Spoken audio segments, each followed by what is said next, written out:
like I was saying, the usage of the free archetype alternate rule set, in my opinion, is at its best when it lets you make decisions for your character to add to your individuality, your personality, your aesthetic, and not necessarily when it's used only for things that are mathematically optimal for making your build or your character set stronger. Not that I'm opposed to that necessarily. I am, at my heart, a huge munchkin. I do, in fact, love power gaming. You know, Hello. And so while I don't personally think that you should always say you can't pick the power, like, I would not ban like the medic archetype just because it's extremely good, right? Well, here's the thing. The medic archetype is really good, but it has one purpose. Yeah. Right? It makes somebody a healer. It takes medicine, which is normally mostly for out-of-combat healing, and allows you to instead be an in-combat healer with an effective. It allows you to be an effective, full-around healer. You can do out-of-combat, you can do in-combat, you can start hitting people multiple times per day, with it, and that's what it's for. And that's really great. To be honest, if you're already playing... so quiet going down If you're already playing like a healing cleric, or a life oracle or something where you're doing that, you really don't need to have the medic archetype. You're already getting more healing that you already have, right? Because it's horizontal progression instead of vertical progression, it's not that big of a deal, right? And of course, people are, people with their munchkin brains are going to do their munchkining things. Yeah. But where free archetype shines, what archetypes are for is to give you that feeling of the class fantasy of a specific thing. Yeah. Right? Yeah, The Arcane Archer. I love the customization. Yeah. The Arcane Archer archetype is not an amazing archetype.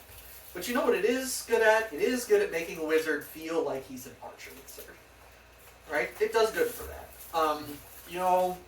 The Viking archetype doesn't give you anything super amazing, except, I guess, classes that didn't have access to sudden charge get the version that they have get access to sudden charge. Yeah. Right?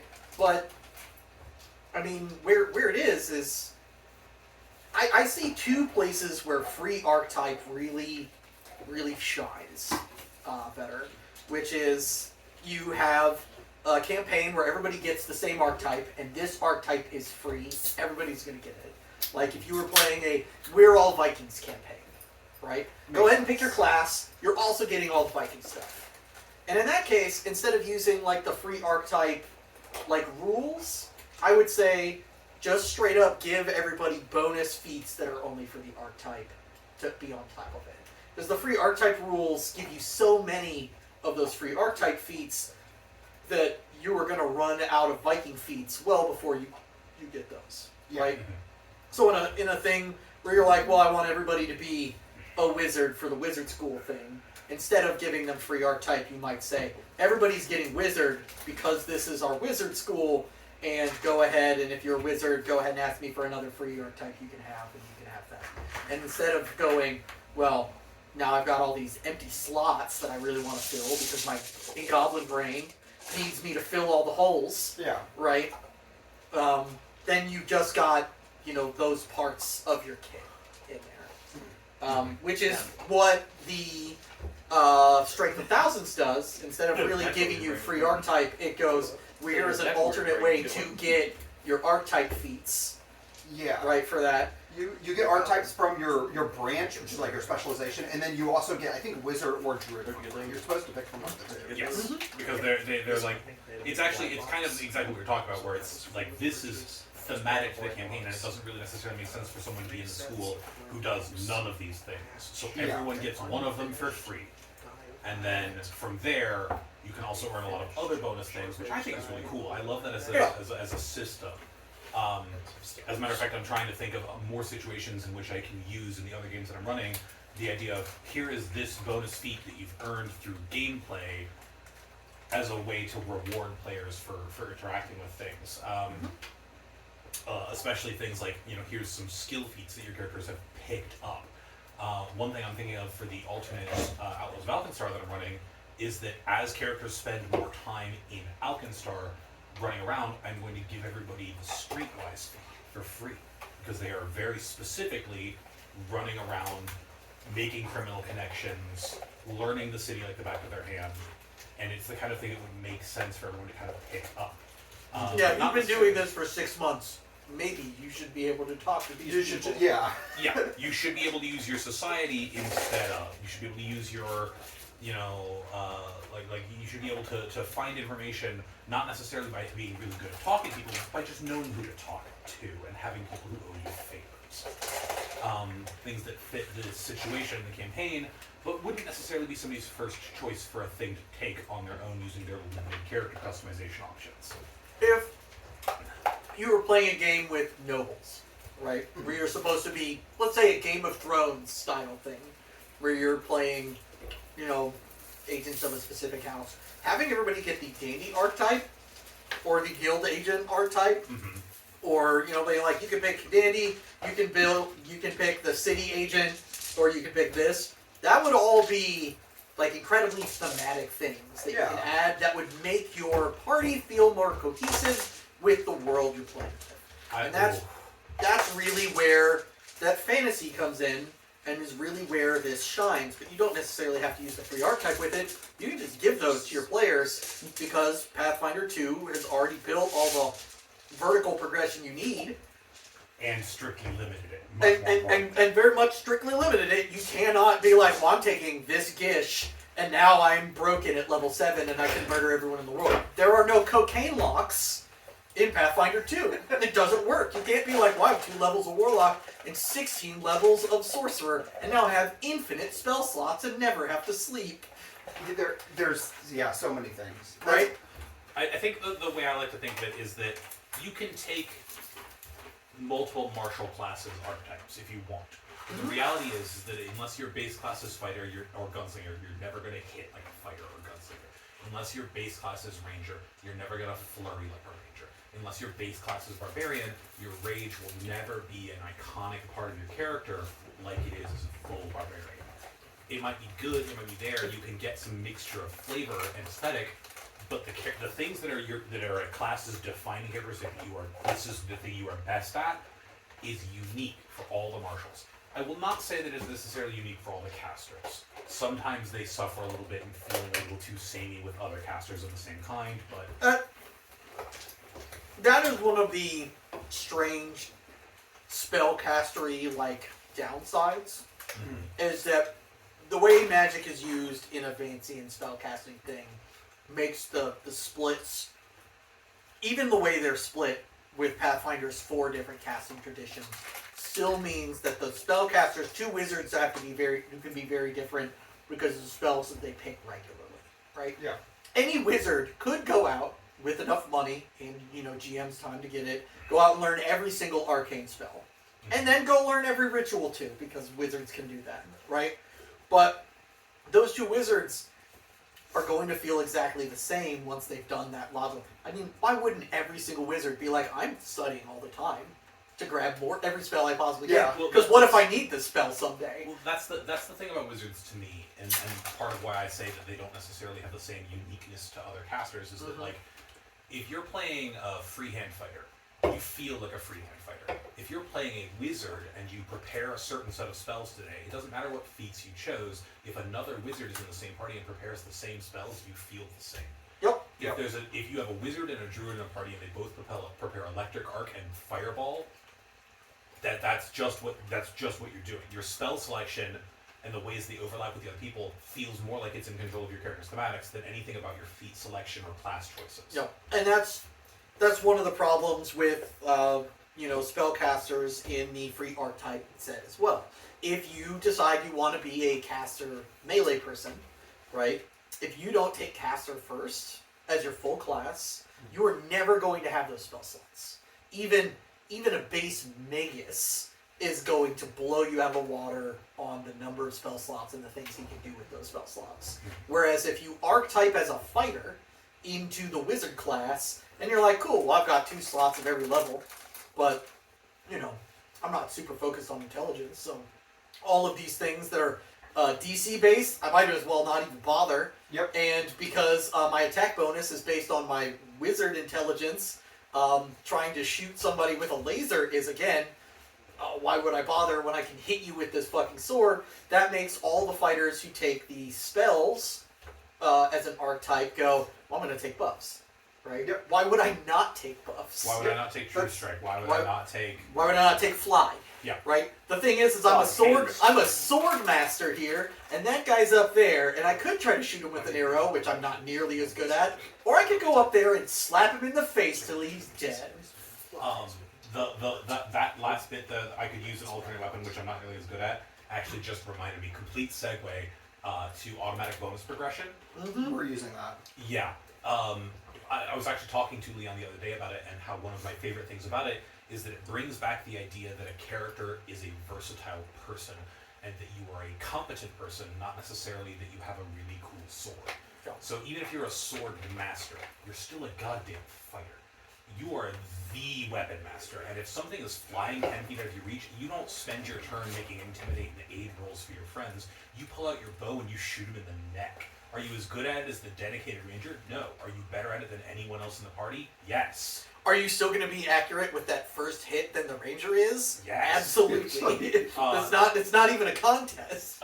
Or a specific example of your character, Chad, is this massive, hulking, strength-based barbarian who's incredibly potent, and he carries javelins. And damage-wise, you took feats to give you the ability to, you could throw a javelin through a door and a dude and another dude. That wasn't even a question for something that you could do in terms of raw power. But because you didn't have any way to scale your damage to the appropriate levels, you always felt like you were massively behind. And if you could just sudden charge instead, why wouldn't you? If you could just jump into the air and grab the bird by the dick and yank it down, why wouldn't you? Actually, throw the javelin down after. Yes. Unfortunately, there were not a lot of times for Chad, because Chad is actually the example that breaks that rule, because all of Chad's damage was based on the plus 19 rage damage he did, right? Which wasn't all rage damage. There were 2 points of challenge damage from his duelist archetype that he threw in there, because he wasn't a two-handed axe barbarian. He was I have one hand and I have one free hand to grab you by the neck barbarian, which allowed that to open up. He didn't need those d12s on his attack roll. As a matter of fact, even if he maxed his axe damage, the difference between the 8 and the 2 was only still a quarter of his damage. Yeah. Duty 8 still doesn't, even at max, doesn't even meet half of the damage he did from just hitting you in the first place. I would argue that the primary difference was actually accuracy. Because your javelin throw was not only not using your primary accuracy stat of strength, it was also not using runes of an appropriate par for our level. It was. There was that, but honestly, there were very few times with the way I built Chad where he needed to throw a javelin. Yeah. The feats I had taken that allowed him to throw a javelin, pull out his sword, and stride twice and hit a dude with it all in the same turn was really cool. But it very rarely came up in the combats we were in, because it didn't need to.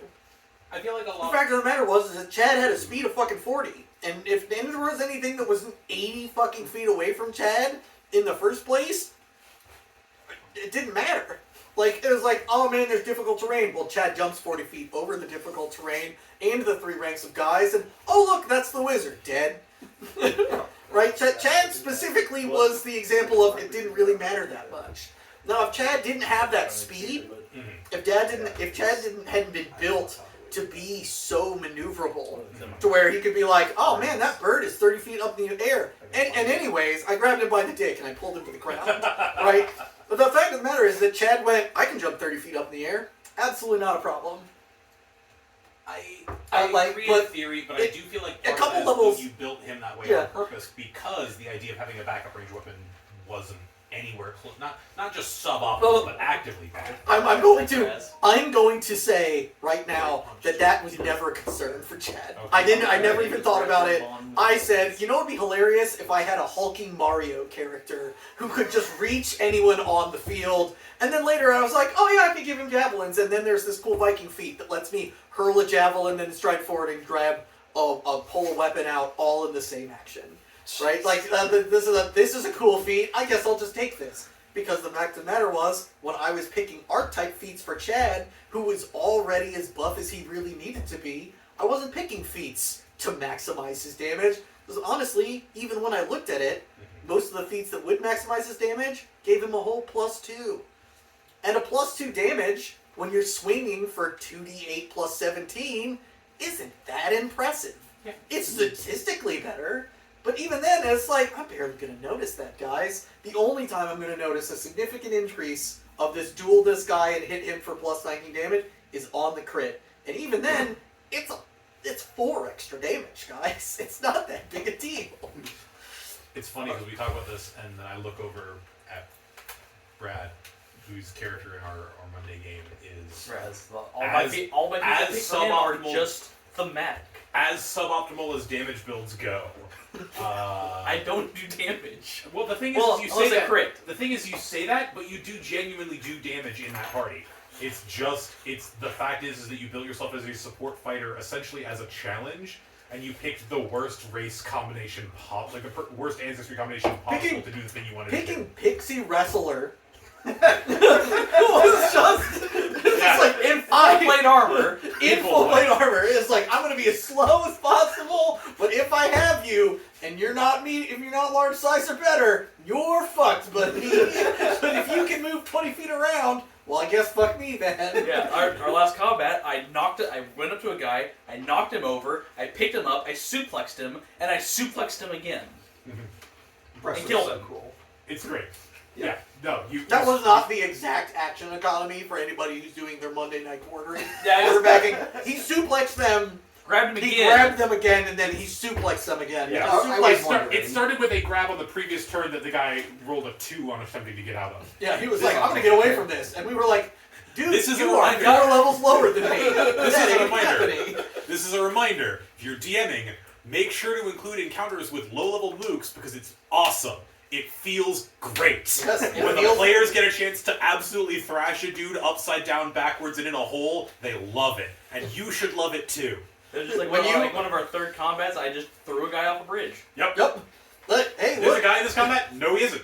He's standing next to a bridge. That bridge is a 50-foot drop, and now he's 60 feet below the combat in a river going that direction. Assuming this level 2 mook survives, Which is a big he's not assumption. my problem anymore. Yeah, I know. It's going to take him 3-4 minutes just to get back up here, to climb the cliff, to get to the bridge again. That's It's if not happening. That's if he doesn't get thrown off again. Remember that session where Simon just deleted a third of the encounter? Yes, With Phantasmal Killer? Yes, you had you had a boss whose entire deal was that he was a commander for mooks. Yep. He was going to set them up to take us down, and Simon pointed at a guy and said, "Die." And correct, that is what happened. He's going to die. Straight up. Guy had all kinds of things where, like, if he crits someone, all of his allies get bonuses. Oh. Like, it was straight up. It was a morale bonus. He was like, yeah, let's get him. Commander And style the boss. very first thing that happens, a rat just points at a man, says die, Phantasmal Killer, crit fail, full dead. Just immediately. That mook is not my problem anymore. Yeah, So or then we anyone all try to else's. look at the last mook and go, hi. I mean, it didn't help that the 3 mooks that were there with that boss, that didn't last very long. The second mook got fucking nuked down very quickly afterwards, basically the same way, because we had set up the fight to be our advantage terrain-wise. If I'm not mistaken, what happened was Phantasmal Killer 1 mook, Chad second mook, and then I kept the last one debuffed with like a -3 to everything. Yeah, There were last only one- 3 guys there, including Yeah. the big guy. And didn't the big guy and the second mook try to run away? Yes. They definitely Well, did. Well, yeah, the first guy Pinned him to the died. ground. Chad went and grabbed the boss and shoved him across the battlefield. He's Cheese like, grater. I'm moving you over here while I cheese grate you against the ground with thrash. And then the other mook went, I'm going to run away. And the rest of the party said, you're not allowed to do You that. turned Shove that it. into Shove it to expensive the parma knee and pinned him to shop. the ground. So that lit him on fire. I mean, And then the other guy tried to run away, got stopped, thought he had a moment, Repeatedly. and then tried to run away again, and then just got dropped. No, I remember this one because we got to I learn the pinned critical him to special the knee. the critical specialization effect of a bow. Shot him in the Yep. knee to the ground. Yep. That's a good one. And he will never adventure again. Mostly because he's made of cheese now. No, he lived. That was one of the ones that lived. Yep. He's still The full only of one that holes. died was the one who had a heart attack. Aneurysm, same diff. Yeah. Man, that's gonna need a body horror trigger warning. I just realized we're recording this. Today's video got shadow banned already. I don't know why. The worst thing I said, the most controversial thing said was, "It's tough to be God," Oh. and that got well, there you banned. go. I don't know. I mean, objectively, yeah, it would be. Just got this one banned. Well, You this can isn't believe going to it. be a TikTok clip. Okay. But so I mean, when you're looking at your archetypes, it's easy for a lot of people to be like, well, I'm taking the most mechanically best thing, right?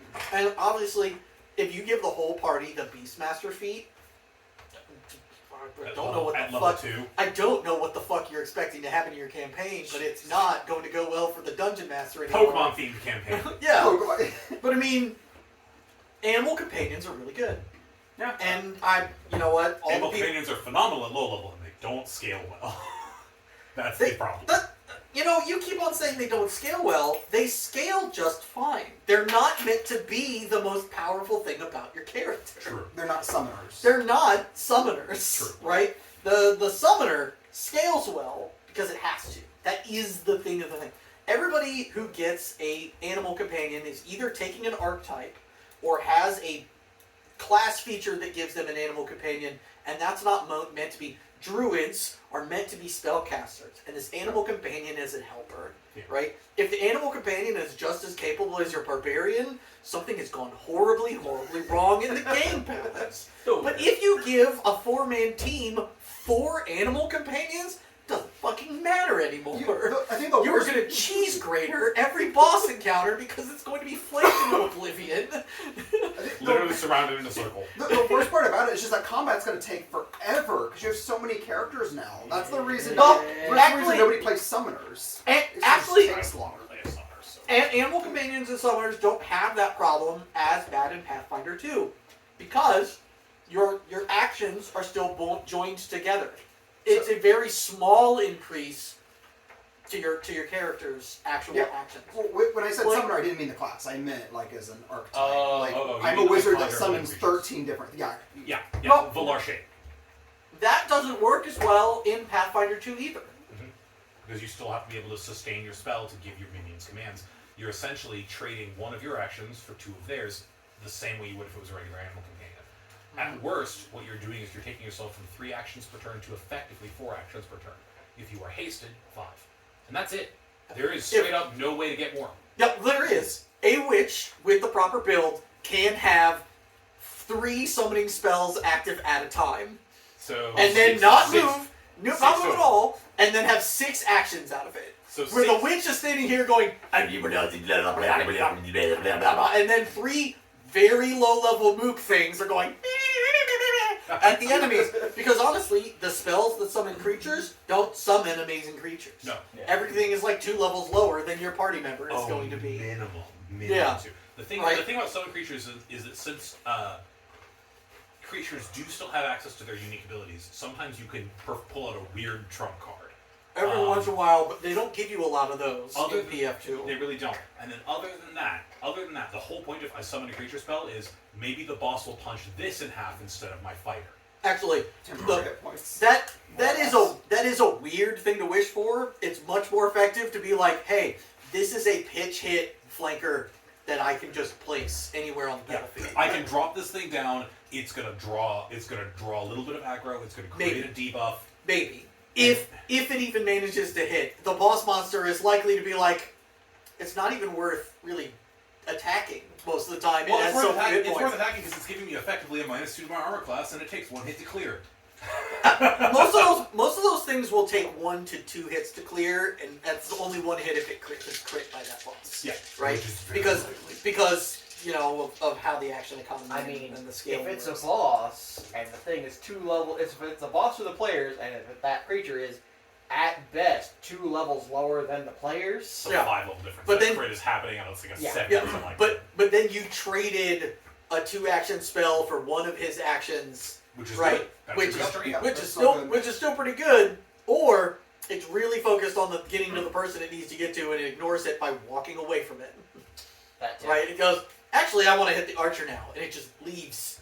That summon doesn't have attack of opportunity, almost guaranteed. No, but that's the thing, is that Right. is that being able to place a summon is not an excuse for ignoring the rest of your tactics. Mm-mm. Your group should be already planning around those things and having the ability to put You can have a that. flanker behind the boss without necessarily having to trigger the boss's reactions. Yeah. Or to spend the movement to get around behind there.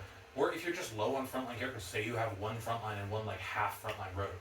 You don't necessarily want to have them both up in melee all the time, even against a boss that doesn't have movement triggered reactions. So the summoner like tactic, the summoning tactic instead of the summoner tactic, because the summoner is a class and that's very different than I summon a couple mooks, right? It is more along the lines of we're looking at action economy and proper placement, right? And it's still really good, but it's never going to get you insane action economy. Like, if literally every member of your 6-man party summoned a mook, then the boss monster would be like, cool, I'm going to do one breath weapon and they're all dead. I don't know why you all wasted 2/3 of your actions this round, but I'm going to take that bonus. We'll make you guys regret it. Well, that's the thing, is that tactics are never one size fit all. If Uh-huh. a boss is like a medium-sized guy whose deal is that he hits really hard, and he doesn't have area of effect abilities, you don't want to try to box him one-on-one. You know what you do want to do? Surround him by mooks, limit his mobility, flank him, debuff him, fight him. But if it's a thing that has like lots of area effect like that, you're right. You don't want to summon you don't want to waste your time summoning a bunch of things that are one spell away from literally not being a problem. And it has a lot to do with your tactics, but the summoning doesn't have the same issues it had in Pathfinder 1, right? Conjuring creatures does not have the Pathfinder 1 god wizard that they came up with, which was a conjuration-based wizard who was like, cool, I can spontaneously cast this summon monster spell, which brings me a monster, which can long cast this other spell, which lets me get a level 21 monster, and then I can have that level 21 monster run around for 2 days causing problems, and chain all these things into, I have a literal army of angels on my side with my 3 spells that I cast today. I snap my fingers and 4 skeletons appear on all sides of you. They have a +8 to their damage, a +4 hit points per hit die, and every time you kill one, they explode in 10d4 negative damage, healing all the rest. Yep. That may or may not be a direct quote of somebody's 3.5 character who is a mutual acquaintance of several of us. Yeah, the 3.5 was even crazier when it switched over to Pathfinder 2 because there were so many extra books. Like, the bloat was insane. And 3.5 and Pathfinder 1 didn't have the hard math that really limits horizontal or vertical progression. Yeah. Right? 3.5, especially as a spellcaster, your job is to get as many as increase my DC things as possible. That's just it. I had one character who literally got 2 spellcasting levels every time he leveled up. Yep. He was a level 10 character who was a level 20 spellcaster. Or 11, whatever. But Well, I built a Ultimate Magus, which was a progression that allowed you to progress basically both your Sorcerer and your Wizard at the same time. And when I was level 15, I cast as a level 14th level Summoner, or 14th level Sorcerer, or 15th level Wizard. And that was on top of all the extra feats I took that allowed me to boost my DCs and attack bonuses up in specific sets. Because, let me tell you, I took a thing that increased it whenever it was too damn cold. Oh, it's cold? I'm plus. My caster level gets a bonus. I built an Ice Mage that literally ignored immunity to frost damage and had a +4 whenever she was like, cool, it's a blizzard right now. Because I have an ability that lets me just drop the temperature 4 temperature bands, and now you guys are all taking environmental damage, and I have a +4 to all the DCs of my spells. So, die. The Ultimate Magus at level 16 took out an ancient red dragon. Right? At level 16, it took out a CR 19 red dragon by itself in a single round. Yep. Quickened, maximize, ice variant fireball. Quickened, maximize, Ice variant Fireball. Maximized Ice variant Fireball. So it's really interesting because I think most 5e players who have never tried Pathfinder, Yep. when they think of Pathfinder, that's what they think of.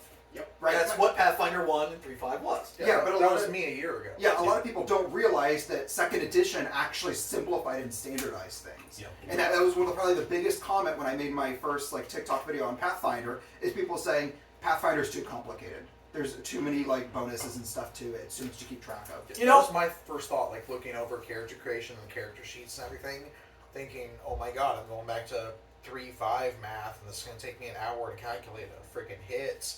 And then we've got damage on top of that, and then we actually started playing. I'm like, holy shit. This game is logical, it is streamlined, it's got numbers where they make sense, it doesn't have any where they don't. Yeah, It's better so much. Pathfinder First Edition and 3.5 had an issue where the math was complicated, and it was like going back to a pre-calculus class. You're like, I gotta pull out my calculator to get all my bonuses done, unless you pre-did all your math and wrote it down on your sheet, right? I think my character packet for that Ultimate Magus when he hit level 11 was 6 pages long, right? Because I had things and tactics and stuff written out that were like, oh, well, if I do this, and this, I can delete every encounter my boss is going to throw me. I literally only built that Ultimate Magus to counter the very hostile DM I was playing with at the time, right? But second edition Pathfinder has a lot of math, and if you look at the massive player's handbook, it's thick. It's 600 pages-ish kind You of did a thing, lot with it. right? You're like, wow, that is a lot, and all this math is going to go in there, and all these numbers, and the numbers get big, and then you realize that it's not actually that bad, because everything's based on your level. Yep. Right? You don't have to do the math except basically one time, every time you level up, and then you don't worry about it too hard. But, a lot of people are used to 5th edition D&D math, where it's, wow, I'm going to get a mechanical bonus of +1 every 4 levels. I mean, if you think about it, that's really actually very similar to how Pathfinder 2's math skill. The reality is that it's level plus proficiency, and your proficiency changes about 3 times between level 1 and level 20. See, there's a big difference though, because in Pathfinder there are all these other ways you can add bonuses in. Sure. Right? 5th edition D&D is your proficiency and your stat, and almost nothing else will ever help you. Yep. Yeah. You have advantage, and that's the end, right? Flanking just gives you advantage. All these other things just give you advantage or disadvantage, right? Oh And- no, that's an optional rule. Yeah. Oh, is it? Yeah, Yeah, flanking's an Flanking optional giving you rule. disadvantage, giving you advantage on attacks is optional. Just by default, every creature in the game has eyes in the back of their head. Yeah. Okay. Yeah, Okay, 5 fine. people working together to take on one dude, no practical advantage. Yep. None. Okay. But I mean, that's okay. To be honest, everything in Pathfinder 2 and everything in 5th edition is all optional. It says it right on the first page of both of the books. Use the rules you want to use, ignore the rules you don't want to use, everybody have fun. Right? That's good. And when people go, but that's not rules as written, and it's like, it doesn't matter, my guy. It matters what at your table and what you as your players and you have fun with your group. Yeah. If your DM goes, we're using this rule and I'm not going to take any discussion because I don't like it, that's not great, right? That's a problem. Now, if he goes, listen guys, this causes these certain problems and you guys take advantage of these certain things, the DM has just as much right to have fun as everyone else. Yeah. Yep. Right? It's a cooperative storytelling game. It's not supposed to be the DM versus the players. If the players are going out of their way, and this is going to sound hypocritical considering what I just said 5 minutes ago, to ruin their DM's fun, that's a problem. But if your DM is going out of its way to ruin your players' fun, that's also a problem. Right? Don't play with assholes. Just don't do it. Unless you're really good friends with him and you're just like, I don't have a problem with it, it's not that big a deal, don't play with them. I have a horror story to share. We all have horror stories to No, share. mine's recent that you guys don't know. Phrasing. What? Phrasing. Oh. Don't play with assholes? Unless Oh. you Or you're do. good friends with them. I don't judge. Listen, Listen, all I'm gonna say is eating ass is standard. We're gonna leave it at that. Sorry, that's a joke from my paramedic class. So the segue to the horror story. The segue to the horror story is I was talking with a young coworker of mine who's relatively new, and the subject came up that he also plays Dungeons and Dragons. And I was like, oh, that's cool. Here's some stuff about the game that I'm currently playing. Here's some stuff about some games that I've been playing. What are you playing right now?